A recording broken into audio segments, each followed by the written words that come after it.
Bonjour à vous les cancers! Ici Nancy qui vous accueille pour une toute nouvelle vidéo d'analyse astrologique. Alors ce sera la présentation de cette pleine lune qui est en approche de plus en plus. Alors au moment où je tourne la vidéo, il nous reste environ une semaine avant qu'elle arrive au-dessus de notre tête. Alors cette pleine lune aura lieu le 25 janvier 2024 à 12h54 heure de Québec. Alors, si vous êtes sur le fuseau horaire français, on se rajoute un 6 heures supplémentaires et il sera 18h54. Alors, cette pleine lune, alors c'est toujours une opposition entre le soleil et la lune, normale, pour que le soleil puisse éclairer complètement la lune, qu'elle puisse se présenter sous toutes ses rondeurs. Alors le soleil est nouvellement passé dans le signe du Verseau. Il est à 5 degrés 15 minutes dans le signe du Verseau. Alors on est dans le premier décan et la lune fait face au Verseau.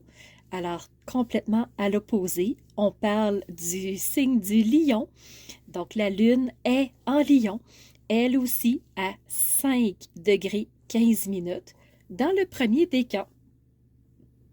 Alors, c'est ce qui met la table pour notre pleine lune. Et un signe Verseau, qu'est-ce que c'est? Ben, c'est un signe d'air. C'est un signe qui est plutôt rebelle, qui a tendance à vouloir puiser dans ses forces intérieures et oser affronter l'extérieur, qu'il soit en accord ou pas avec ce que l'on pense, pour faire avancer les choses. Le Verseau est un signe qui peut être original dans ses idées, dans sa façon de faire, parce que justement, ce qu'il cherche, c'est l'évolution. Il veut faire avancer le bateau, le navire, et il passe des fois par des idées originales. Ça fait partie de la description de ce signe-là. Si vous êtes Verseau, peut-être que vous vous dites, ben, pas complètement, mais semble que je suis pas tant originale que ça, ou plutôt conformiste au lieu d'être rebelle. Alors, possiblement que vous avez des placements plus puissants ailleurs et que votre signe solaire est moins fort, c'est possible. Et pour sa part, le signe du lion, c'est un signe de feu, c'est un signe vraiment de puissance, c'est un signe d'expression. Le lion aime être sur le devant de la scène, il aime attirer le regard, il veut vraiment qu'on prenne le temps de le regarder, qu'on lui adresse toute notre reconnaissance, notre admiration. Et le lion, c'est un signe de cœur, c'est un signe qui... il écoute profondément son cœur et quand il a entendu le message, il fonce, il y va et c'est là où il s'exprime dans toute sa puissance et la lune, elle est dans un signe de puissance, un signe de feu, le lion. Alors la lune qui représente l'intuition, le subconscient, qui représente nos mémoires passées, alors la lune se trouve dans un signe expressif de feu qui cherche à s'extérioriser, à montrer vraiment qui il est, à briller sous toutes ses coutures. Alors, l'intuition va chercher à briller, à s'exprimer fortement, à prendre des mesures parfois complètement originales, différentes, pour être entendue. Aujourd'hui, c'est une vidéo que je vais séparer en deux parties. La première, on va commencer par regarder au point de vue du regard astrologique. Alors, on va tourner nos yeux vers les étoiles et aller voir ce que les astres ont à nous dire. Et par la suite, on va redescendre nos yeux vers les cartes et on va aller voir le message complémentaire qu'elles ont pour nous. Donc, les cartes sont déjà toutes prêtes. J'ai hâte de vous les présenter. Commençons tout de suite avec le regard astrologique. Pour vous les cancers, il n'y a pas d'invité dans votre secteur astrologique, ce qui veut dire qu'il n'y a pas d'énergie plus puissante qui pousse sur votre tête, mais vous en recevez déjà beaucoup de l'extérieur. On va aller voir. Aujourd'hui, je vais m'arrêter sur trois aspects. Sur, premièrement, les sextiles, belle énergie porteuse. On va ensuite aller voir les défis pour cette pleine lune pour vous les cancers. Et on va terminer avec les trigones. Alors, c'est parti. On commence avec les sextiles. Vous en avez 3. Alors, le premier sextile, c'est avec Jupiter.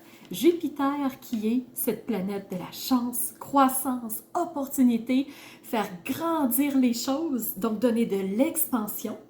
Et vous avez cette énergie-là qui est poussée vers vous, les cancers. Donc, c'est le temps de faire croire ce que vous voulez. Donc, vous avez semé, c'est temps de donner de l'expansion à quelque chose que vous souhaitez et qui vous tient à cœur. Deuxième sextile, c'est avec Uranus. Uranus qui est cette planète du changement, de l'évolution, de l'éveil, des surprises aussi. Donc, transformation, ça peut être très rapide. Et Uranus est encore rétrograde au moment de cette pleine lune, ce qui veut dire qu'elle nous invite à tourner nos yeux vers nous et à aller voir, est-ce qu'on a pris conscience de certaines choses? Est-ce qu'il y a des choses qui ont changé pour nous? Est-ce qu'on a eu des nouveautés? Comment ça s'est passé? Et là, il y en a qui vont me dire, mais c'est quoi la période? Je vais jusqu'à quand pour savoir quand est-ce que j'ai eu des prises de conscience ou des nouveautés? Bien, c'est toujours d'une lunaison à l'autre. Alors, on va commencer par regarder ce qui s'est passé lors de la dernière nouvelle lune et on va aller jusqu'à la pleine lune. Donc, nouvelle lune du 11 janvier et qui nous amène jusqu'au 25. Donc, juste dans cette période de 2 semaines, est-ce que j'ai eu des changements? Est-ce que j'ai eu de l'évolution? Est-ce que j'ai eu des prises de conscience? Est-ce que j'ai eu des surprises, qu'elles soient positives ou pas? Donc, on va aller voir. Le dernier sextile, c'est avec la lune noire. Donc, la lune noire, au lieu de nous cacher l'information, elle va nous permettre justement d'avoir accès à des trucs, des choses qui avaient été cachées, des informations, pour qu'on puisse faire le lien et mieux comprendre les choses. Au niveau des défis, vous en avez 3. Donc, le premier avec Chiron. Chiron qui est redevenu direct. Et Chiron, c'est le grand médecin du ciel. Ce que ça veut dire, c'est que c'est celui qui nous permet de guérir certaines choses qui sont blessantes, de dépasser des situations.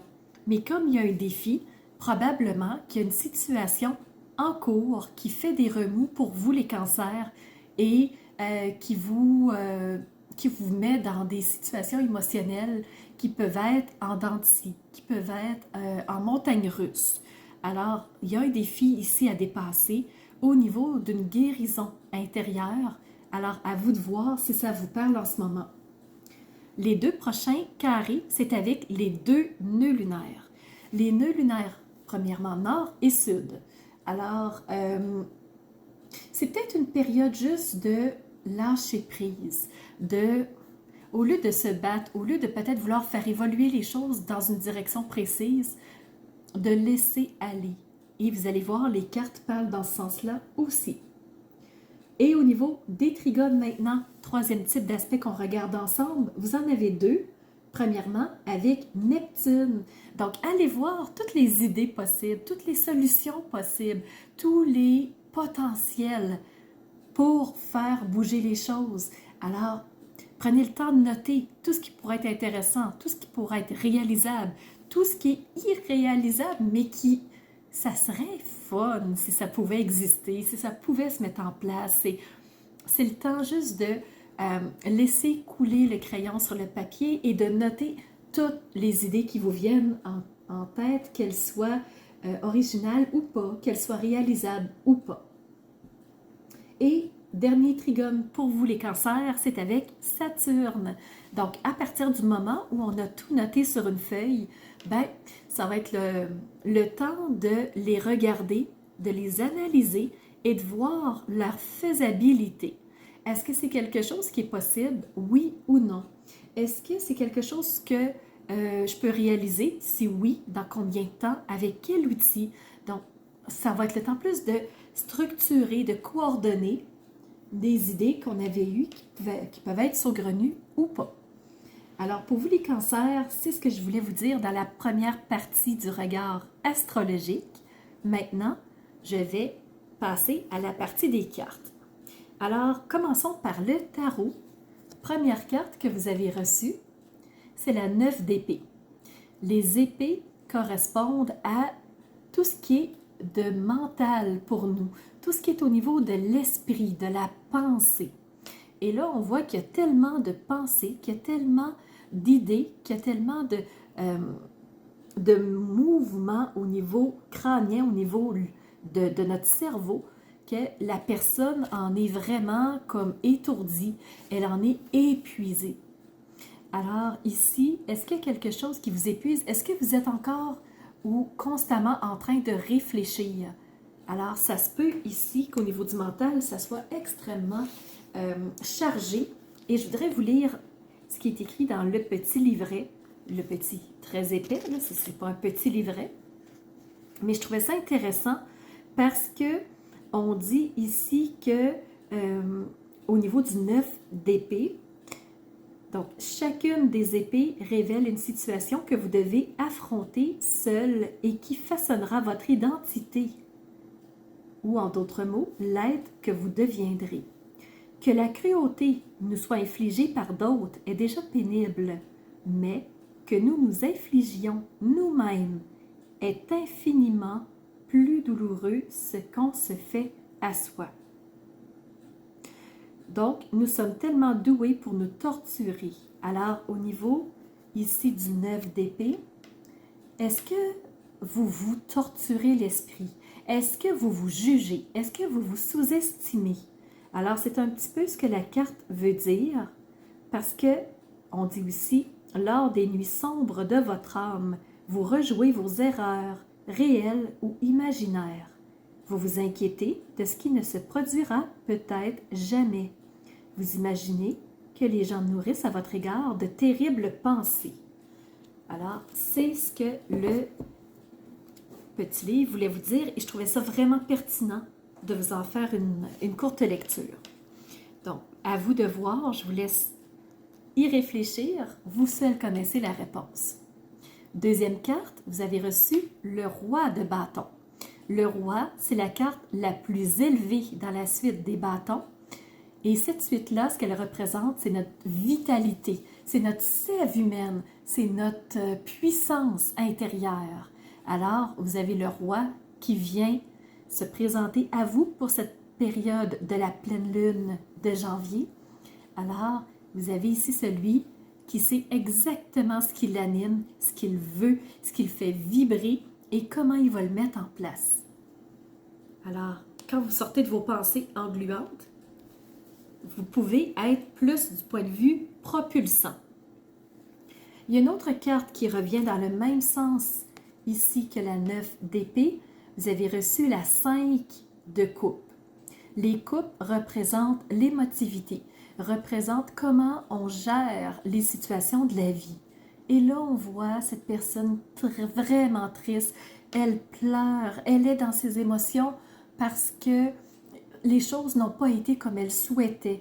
Elle a vraiment une douleur au cœur, au corps et peut-être même à l'âme.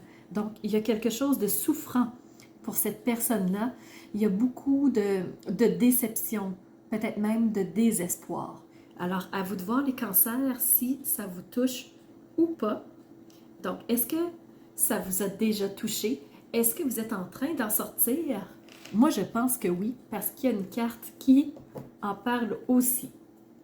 L'ado de deck, c'est la carte arcane majeure qui représente le jugement. Donc, la carte numéro 20.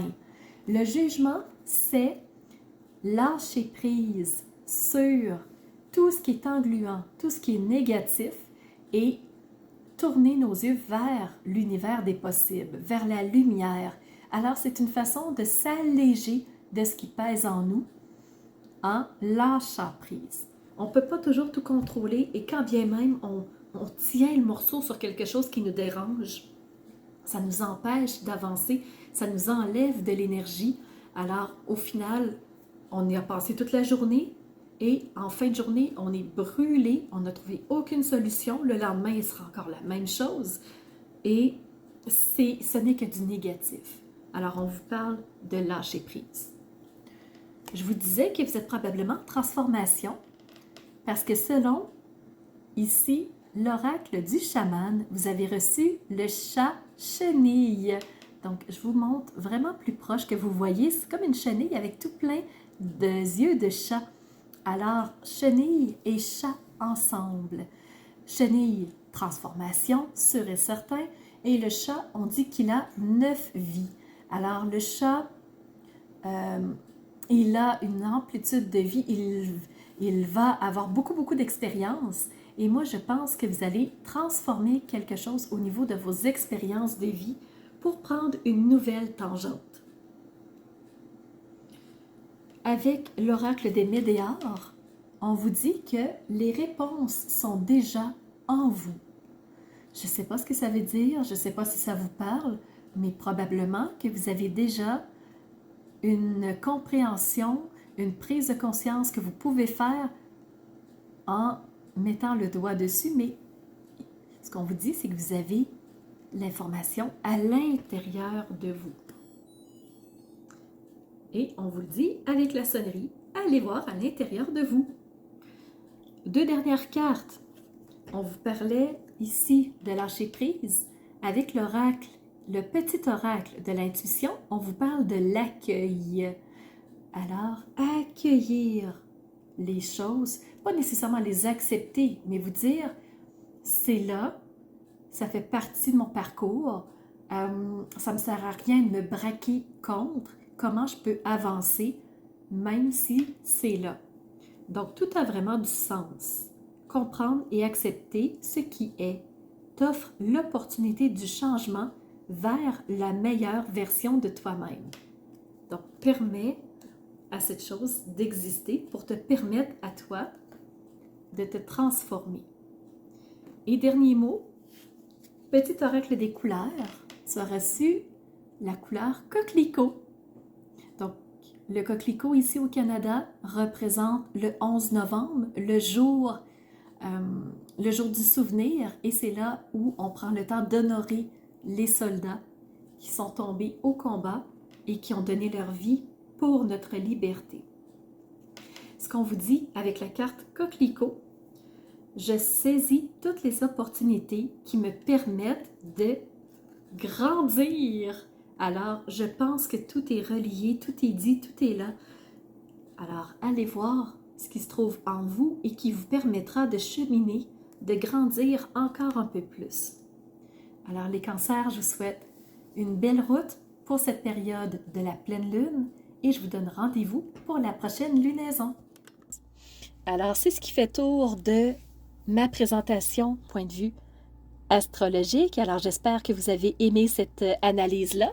Si c'est le cas, n'hésitez surtout pas à mettre un pouce en l'air et surtout continuez de vous abonner. Je vois qu'il y a beaucoup de nouveaux qui viennent me rejoindre. C'est vraiment... ça fait chaud au cœur de voir que ça montre, que les gens s'intéressent à ce que je partage comme information. Et n'hésitez surtout pas à me laisser des commentaires de ce que vous avez aimé, de ce qui vous a rejoint. Et je vous laisse aussi mon adresse courriel si vous voulez m'envoyer un message privé. Certaines personnes n'aiment pas laisser un message public que tout le monde peut lire. Alors, mon adresse courriel est info@commercialmaitrefort.com. N'hésitez surtout pas si vous voulez entrer en communication avec moi. Et sous la vidéo, il y a toujours mes services qui sont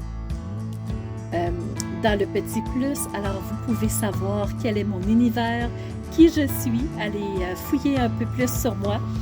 Et si vous avez besoin d'un tirage de tarot personnalisé, si vous voulez une analyse de votre carte du ciel de naissance, je peux vous faire ça avec grand plaisir. On peut aussi se rencontrer pour un coaching si vous avez besoin d'être guidé par rapport à un ou plusieurs domaines de vie pour faciliter votre route par la suite. Ça vous fera plaisir. Alors, c'était Nancy de la chaîne Maître Phare Tarot qui vous offrait cette vidéo avec le cœur et n'hésitez pas à surveiller les réseaux sociaux. Vous savez que dans 48 heures, les 12 signes sortiront. Alors, on se revoit pour les 12 signes. À bientôt.